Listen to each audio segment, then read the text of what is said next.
네, 여러분 안녕하십니까. 이용렬의 펀펀한 북카페에 오신 것을 환영합니다. 네 손가락의 피아니스트 이희아 씨나 세계적인 파페라 가수 안드레아 보첼리가 존경과 사랑을 받는 이유.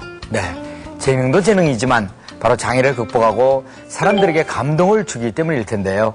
오늘 만나볼 분 역시 소아마비라는 장애를 딛고 뛰어난 수학자가 되신 분입니다. 바로 기쁨 공식. 이 책을 쓰신 김인강 교수님이 오늘 주인공이 되시겠습니다. 좌절을 희망으로 바꾼 김인강 교수님의 이야기 먼저 화면으로 만나보시겠습니다.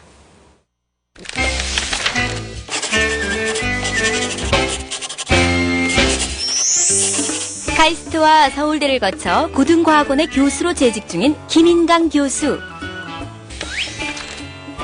소아마비인 그가 수학자가 되기까지 그의 인생은 좌절과 희망의 연속이었다. 장애를 딛고 하나님이 주시는 기쁨으로 사는 김인강 교수. 그가 주안에서 발견한 최고의 공식을 기쁨 공식을 통해 만나보자.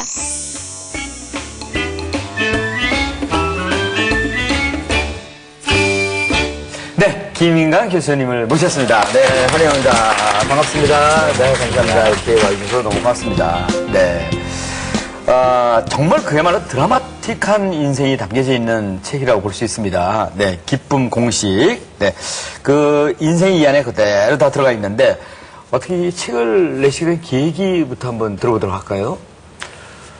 예, 이 책이 시작된 것은 4년 전인 것 같아요. 저를 아시는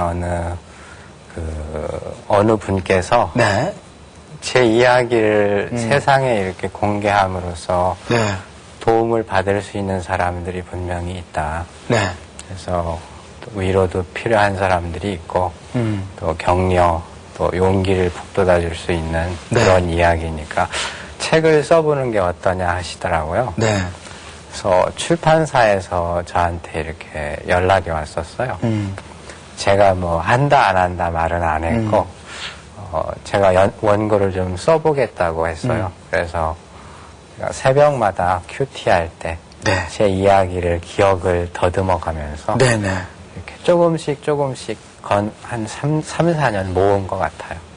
수학하면 정말 머리부터 이렇게 아파오려고 하는 분들이 사실 상당히 많이 계실 거예요. 아마 근데 알고 이 있습니다. 기쁨 공식을 한번 읽어보면 또 다른 수학의 매력에 좀 빠져보지 않을까 하는 그런 생각도 잠깐 해봤습니다.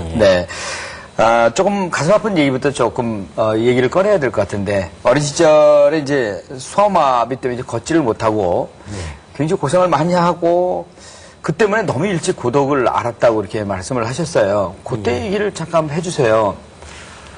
예, 제가 2살경에 소아마비를 걸려서 이제 걷지 못하게 됐으니까요.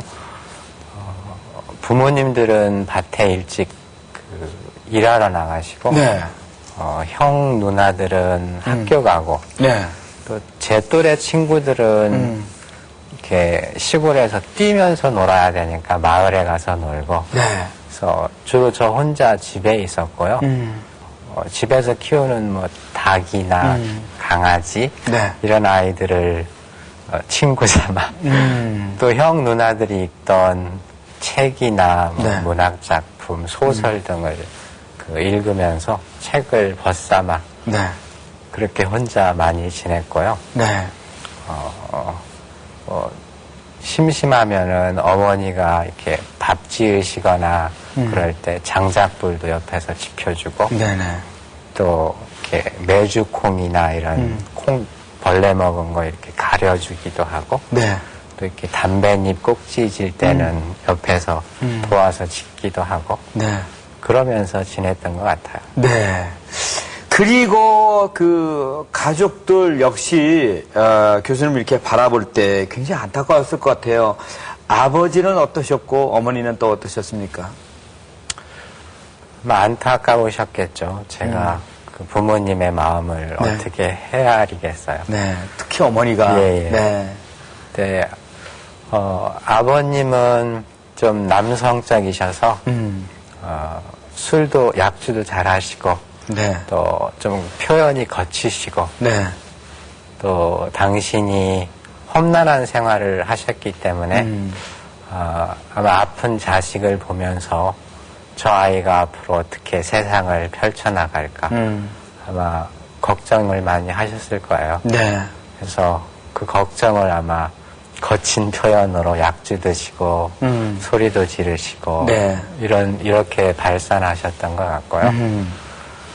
어머니는 전통적인 한국의 그 한마는 어머니상 그래서 모든 고통을 인내하시면서 네. 어렸을 때는 저를 고쳐보시려고 네.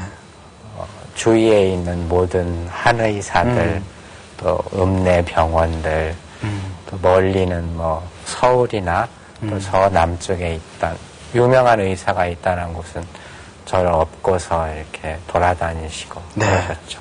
네. 예전 아버지들은 왜 다들 그러셨는지 이 책을 읽으면서 저도 우리 아버지 얘기가 가끔씩 나오는 것 같아서 네. 그런데 이제 우리가 나이가 40이 넘고 이러면서 이제 아버지들을 이렇게 이해하게 되기 시작하는 것 같습니다. 그 나이가 되면서. 예, 맞습니다. 내 모습에서 아버지 모습을 발견하고 예. 또 그 유전인자를 물려받지 않았으면 내가 오늘날 이렇게 잘 먹고 잘 살 수 있을까 이런 저런 생각을 하면서 저도 그런 생각을 갖고 있었기 때문에 많이 공감을 했습니다. 자, 그런데 이제 일반 초등학교를 못 가셨습니다. 받아주지 옛날에 특히 안 받아줬죠, 초등학교에서. 그렇죠. 초등학교가 저희 집에서 형 누나들이 1시간 정도를 이렇게 가방 메고 뛰어야 되는 거리이기 때문에 네. 등교하기가 힘들죠. 저를 누가 업고 가는 것도 힘들고 학교 가서 뭐 화장실이나 이런 이동을 할 수 없으니까. 네. 그래서 초등학교에서는 불가능하다. 네. 고 하셨죠. 네. 그래서 11살에 이제 재활원에 이렇게 들어가셨어요. 그러면 재활원에 들어갔다는 것은 가족들하고 떨어져서 생활을 해야 된다는 거죠? 예. 저희 집이 연무대 그 논산훈련소인데 거기에서 과수원을 했고 성세재활원은 대전에 있었습니다. 네. 그래서 기숙사 생활 집단 기숙사 생활을 했습니다. 네. 재활원의 기억은 어떤 기억으로 남아 있습니까? 재활원요. 많이 힘들었죠. 예, 아무래도 제 인생에 있어서 첫 번째 광야와 같은 그런 시절이었던 것 같아요. 네네. 11살이면 그렇게 어리지는 않지만 그래도 아직도 어머니의 그 품 안에 있어야 되는 나이인데 떨어져 있었고 또 거기 그 집단 생활을 하면서 아무래도 나이 차이도 있고 또 각자 그 장애 정도가 다르거든요. 네. 그래서 어떤 아이들은 손가락도 못 움직이는 아이들이 있었고 또 어떤 아이들은 제법 걸을 수도 있는 아이들도 있었고 또 어떤 아이들은 육체적인 장애와 또 정신적인 장애 이런 것도 같이 가지고 있었고 네. 그 친구들을 보면서 너무 일찍 인생이 무엇인가 생각하는 그러한 시간이었던 것 같아요. 네네. 자, 어쨌거나 그곳에서만 말이죠. 아주 정말 그 소중한 그 정말 은혜 같은 그 선생님 한 분 만나시죠? 예. 제가 6학년 때 저를 맡아주셨던 담임 선생님이 최하복 선생님이 계신데 그분이 일반 학교에 이렇게 계시다가 저희 같은 아이들을 보살펴서 전인격적인 교육을 하시겠다고 오신 선생님이신데 제가 공부를 잘한다라는 것을 그 선생님이 이렇게 아셔가지고 일반 국민학교 초등학교에서 보는 시험지들을 구해다가 저를 이렇게 풀게 하셨어요. 그래서 배우는 것은 많이 다르지만 그 일반 학교에서 보는 시험지를 풀어봐라 해서 제가 곧잘 풀었나 봐요. 그래서 너는 공부를 잘할 수 있으니까 꼭 일반 학교에 진학해서 이제 공부하고 나중에 연구하는 사람이 되거라. 이런 말씀을 저한테 많이 해주셨어요. 네. 선생님의 말 한마디가 학생에게는 정말 어마어마하게 큰 영향을 미친다고 생각 안 하십니까? 맞습니다. 예, 예. 제가 어리고 제가 무엇을 할 수 있는지 잘 모르는 나이인데 너는 이것을 할 수 있다. 그분이 항상 모든 사람은 잘하는 게 한 가지는 있다. 그것이 무엇인지 보아서 그걸 개발하고 네. 앞으로 추구해야 된다고 말씀하셨는데 네. 제가 공부를 꽤 했나 봐요. 그래서 선생님께서 항상 신경 써주시고 중학교까지 이렇게 입학하게 해주셨습니다. 네. 근데 그 최학업 선생님 덕에 이제 일반 이제 중학교에 이제 들어가게 됐잖아요. 예. 이제 대전중학교에 들어가셨죠? 예, 예. 그 학교 생활이 만만치 않았잖아요. 예전엔 더 그랬을 것 같아요. 아무래도 그 시설 같은 것이. 이게 4층까지 있는 건물인데 네. 계단을 오르내리기가 힘들고 네. 또 그때 제가 형들하고 누나하고 자취를 했는데 집에서 학교까지 걸으려면 한 3, 40분은 걸어야 되니까 네. 또 가방을 들고 다녀야 되니까 네네. 도시락에 뭐 책 같은 거 그래서 친구들이 들어다 주기도 많이 하고요. 네. 또 뭐 체육이나 이런 걸 제가 못하니까 네. 뭐 그런 것 대신 다른 일을 해야 되고 네. 뭐 그런 육체적인 것보다는 아마 중학교 때 사춘기였던 것 같아요. 제가 사춘기였던 것 같은데 좀 조숙했는지 네. 제가 책들을 좀 읽었어요. 뭐 네. 무슨 카프카 작품이나 이런 것들을 읽으면서 우리가 사는 사회와 또 내가 처해 있는 개인적인 어떤 상황, 어떤 하나님의 어떤 창조주의 계획, 어떤 인생의 의미 이런 것들을 많이 고민했던 것 같아요. 네. 그래서 많이 얼굴도 어두웠고 그랬다고 그래요. 네. 그리고 이제 우수한 성적으로 또 고등학교 입학하고 이제 서울대까지 이제 진학을 하게 되었는데 본격적으로 신앙생활은 서울대에서 이제 시작하시게 되셨습니까? 예, 예. 예. 뭐 제가- 특별한 계기가 있었나요? 예. 제가 처음 교회를 찾은 것은 중학교 3학년 때였는데, 예. 그때는 몇 달 다니다가 제가 적응을 잘 못했고, 네. 끊임없이 고민하고 어떤 내가 살아야 할 어떤 이유나 또 추구해야 할 인생의 방향 같은 걸 고민하고 있었는데, 특별한 계기는 어느 비 오는 가을 날이었어요. 네. 비 오는 가을 날에 학교가 끝나고 제가 신림 구동에 어머니하고 자취를 했는데 터벅터벅 비를 맞고 이제 학교가 끝나서 걸어가고 있었어요. 네. 근데 어떤 누나분이 이렇게 우산을 받쳐주시더라고요. 네.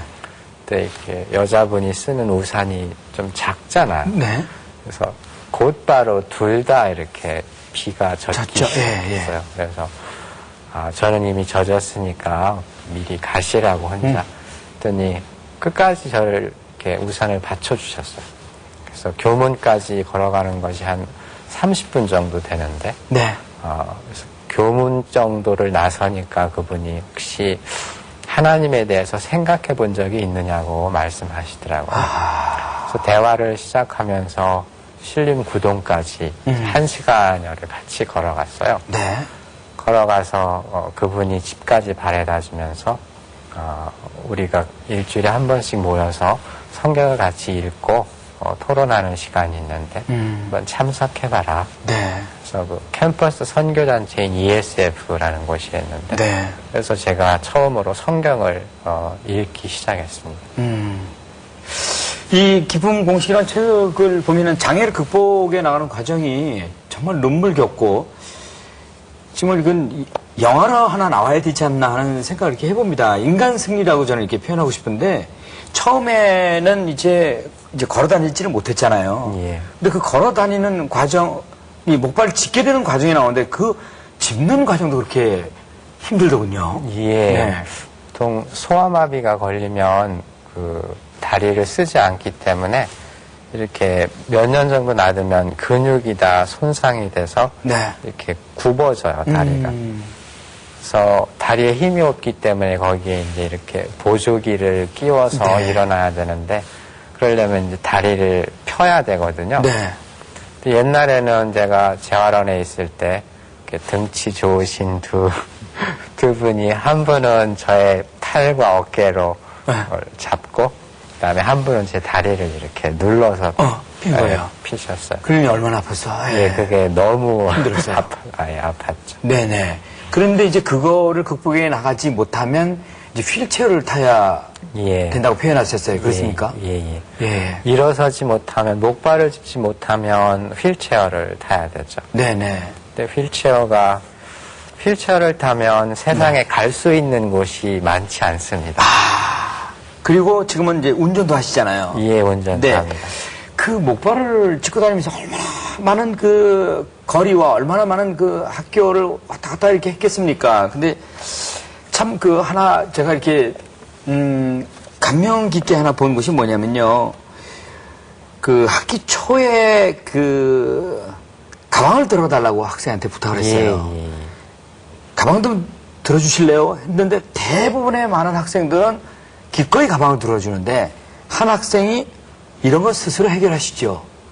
라고 얘기했을 때 보통 사람 같으면 저 사람 못됐다. 그거 좀 도와주면 안 되나. 그리고 교수님도 그렇게 생각할 수 있었는데 교수님은 그렇게 생각을 안 하고 이렇게 뭐라고 말씀하셨냐면 그동안 장애를 핑계 삼아 나도 모르게 사람들의 희생을 당연시 한 것은 아닐까 하는 깨달음이었다. 남의 희생을 당연히 여긴다면 그건 이미 권력화된 것이다. 그러시면서 그 본인이 오히려 부끄럽다고 얘기하시면서 매는 가방을 매기 시작하셨어요. 예. 네, 그거 아무나 그렇게 생각할 수 있는 게 아니잖아요.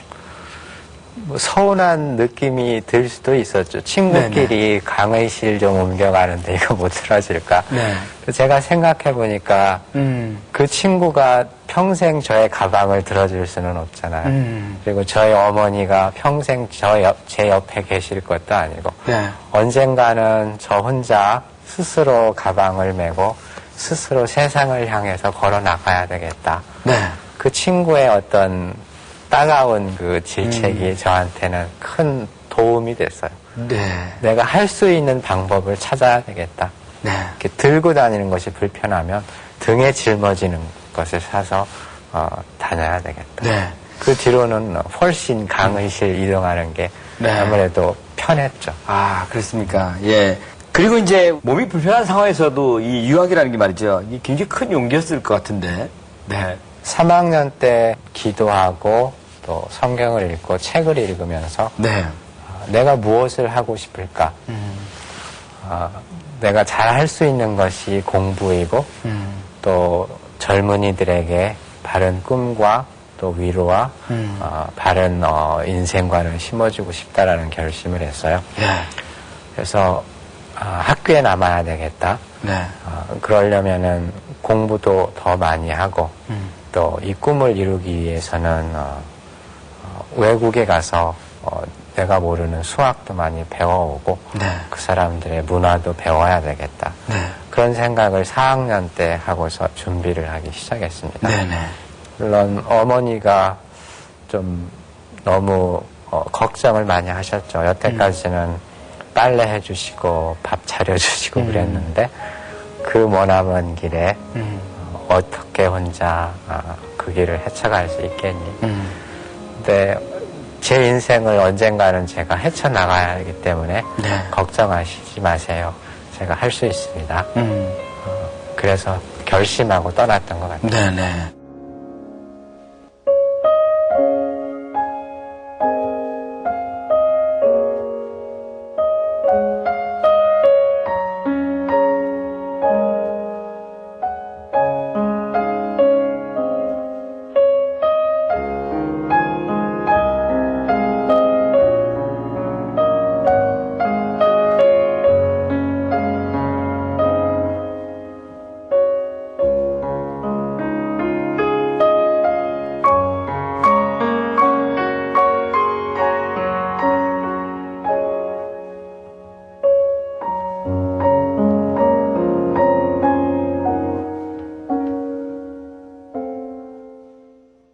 귀국한 다음에 카이스트 또 서울대 교수 이렇게 거쳐서 고등과학원 교수로 이제 자리를 옮기셨는데 많은 분들은 네, 카이스트나 서울대 교수가 더 낫지 않느냐 왜 그리 자리를 옮겼느냐 이렇게 말씀들 하지 않으셨습니까? 제 처도 네. 서울대에서 고등과학원으로 갈 때 네. 이미 정년이 다 보장되어 있고 공무원이기 때문에 65세까지 인생이 보장되어 있는데 꼭 가야 되겠느냐고 저한테 묻더라고요. 네네. 제가 그랬어요. 이제는 사실 편안한 생활을 할 수도 있다 우리가. 하지만 나에게도 내 인생에서 꿈이 있고 내가 하고 싶은 일이 있다. 공부도 더 하고 싶고 네. 또 내가 가진 어떤 하나님 안에서의 뜻을 이루고 싶은데 서울대라는 교수가 그렇게 자유롭지만은 않더라고요. 사실 인간관계도 불편해지고요. 제 직책을 아는 순간 상대방이 뭔가 이렇게 경직되고 이게 바람직한 일일까. 그리고 할 일이 굉장히 많았습니다. 네. 강의, 입시, 또 행정, 연구 이런 것들이 굉장히 불편했어요, 제가. 그래서 자유로운 그런 삶과 자유로운 그 연구, 또 내가 사람이 필요할 때 언제든지 달려갈 수 있는 시간 확보를 위해서 네. 고등과학원을 옮기게 되었습니다. 네네. 만족하십니까?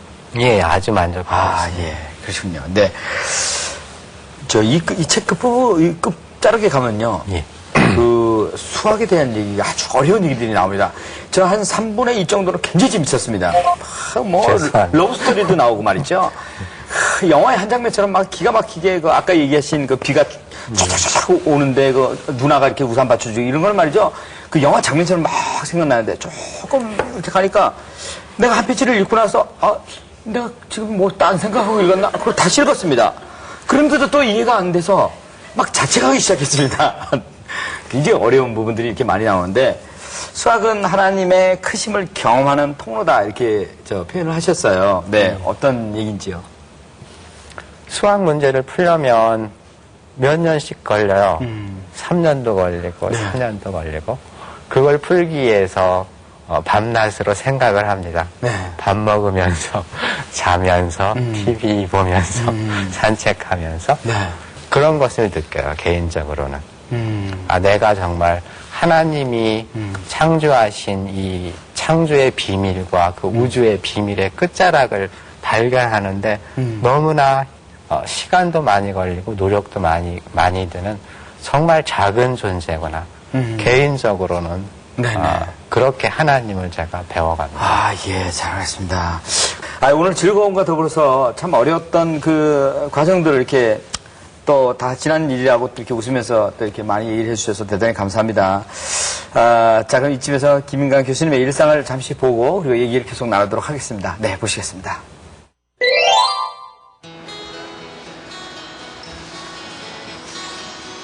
서울 동대문구 청량리에 위치한 고등과학원. 김인강 교수가 아침부터 세미나 준비에 한창이다. 모교였던 서울대를 떠나 이곳 고등과학원으로 자리를 옮긴 김 교수. 연구와 공부에 더욱 몰두할 수 있는 이곳이 늘 만족스럽다. 세미나를 발표하는 건 제자들이지만 연구에 대한 코멘트를 해줘야 하기 때문에 김 교수도 준비를 소홀히 할 수가 없다. 오늘 할 그 세미나는 제 밑에 한 4-5명 박사후 연구원이 있는데 그분 중에 한 분이 자기가 공부하고 있는 것을 그 발표를 하면 서로 토론하고 틀린 거 있으면 제가 지적해주고 그래서 같이 공부하는 그런 토론 세미나고요. 86년에 쓴 논문 중에 하나가 저 결과가 이 결과 한 명의 연구원이 논문 하나를 정해 발표하는 세미나. 더 일반화해보겠다는 거예요. 궁금한 게 라플라시안이 뭐 어떤 논문? 일방적인 발표가 아닌 열띤 토론이 오고 간다.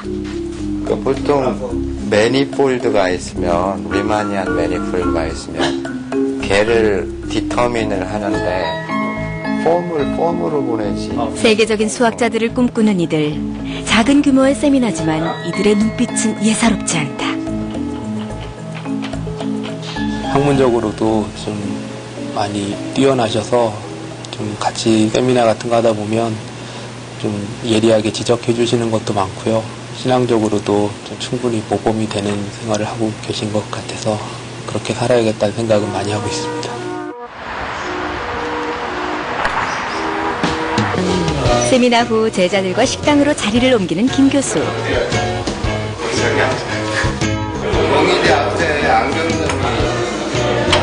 강의실에선 존경받는 교수지만 밖에서는 제자들의 일상과 진로를 함께 고민하는 허물없는 큰형과도 같다.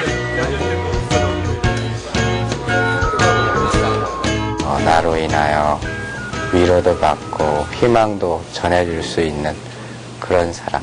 그래서 한 손에는 열심히 수학책을 들고 또 한 손에는 열심히 성경을 가르치는 그런 사람으로 살고 싶습니다. 소아마비라는 장애를 딛고 세계적인 수학자가 되기까지 김인강 교수가 흘린 눈물과 노력은 이루 말할 수 없다. 오늘도 김 교수는 목발에 자신의 몸을 의지한 채 남들보단 조금 느린 걸음이지만 날마다 기쁨 공식을 가슴에 새기며 힘차게 세상을 향해 나아가고 있다.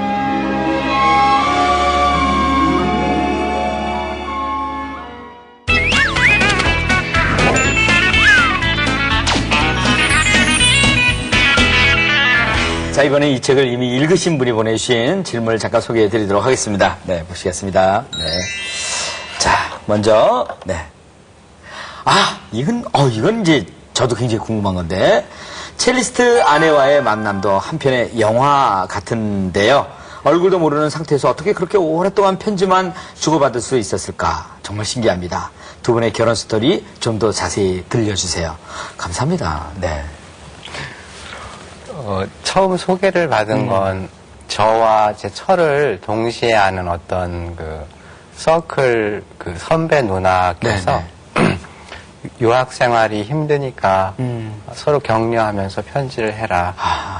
예, 그렇게 편지를 주셔서 제가 그 자매한테 편지를 하기 시작했어요. 네네. 그래서 한 달에 2번 정도 편지를 쓰면 생각이 정리가 잘 돼요. 그리고 나는 바르게 살았나, 또 앞으로 어떻게 살아야 되나, 어떤 대상이 있으니까요. 네.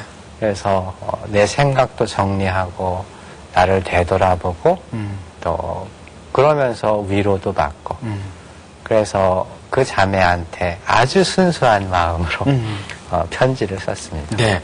그 기간이 얼마나 됐어요? 5년 썼습니다. 5년 썼어요. 네.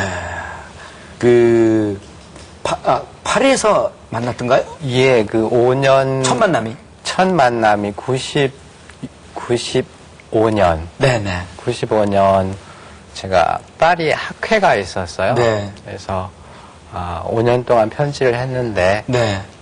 얼굴을 한번 보고 싶다 서로. 네네. 제가 편지를 했어요. 네. 파리 학회에 가는데 네. 처가 그때 쾰른에 있었는데 오지 않을래.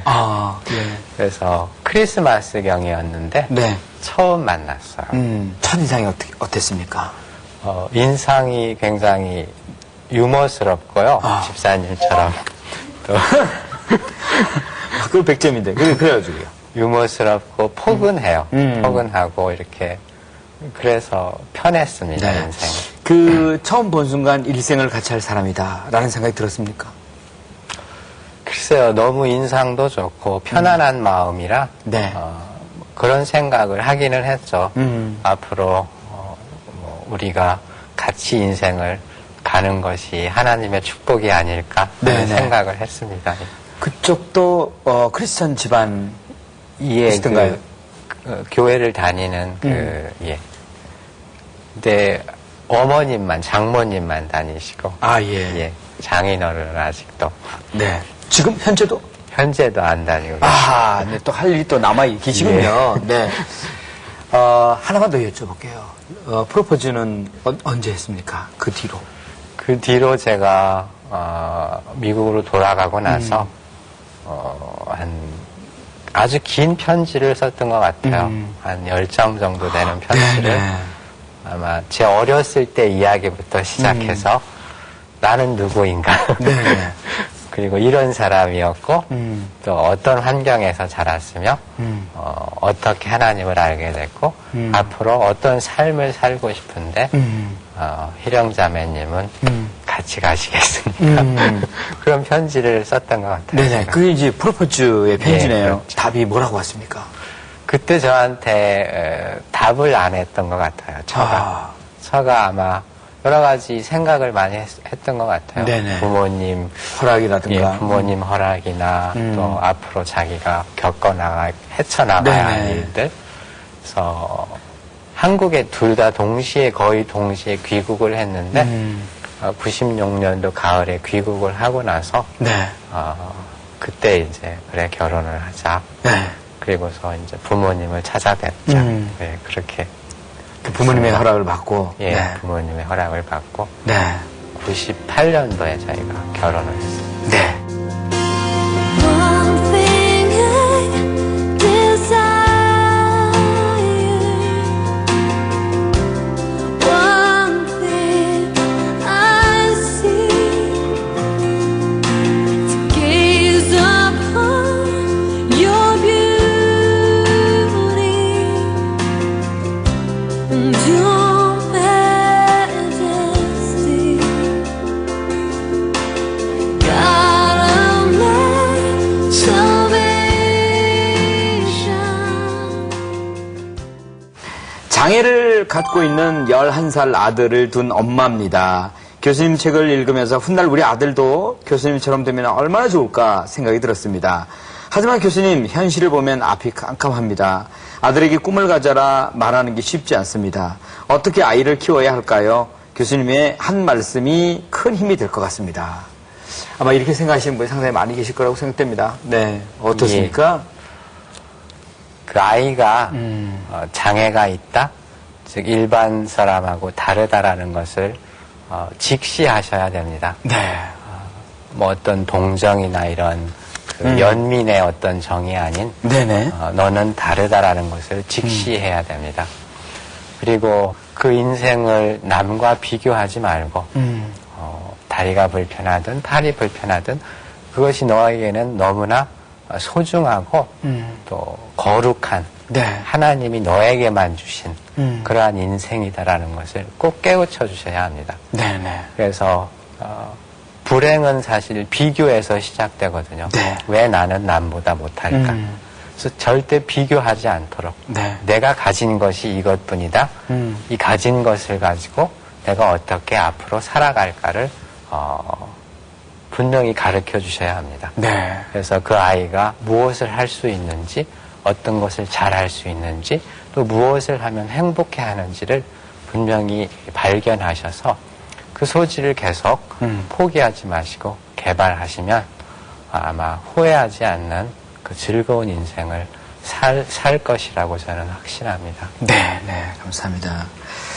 자, 이제 마무리를 하도록 하겠습니다. 네. 교수님은 매일 3가지를 스스로에게 이제 물어본다고 하셨는데, 그 말씀도 얘기해 주시고, 앞으로 비전까지 이렇게 말씀해 주시면 감사하겠습니다.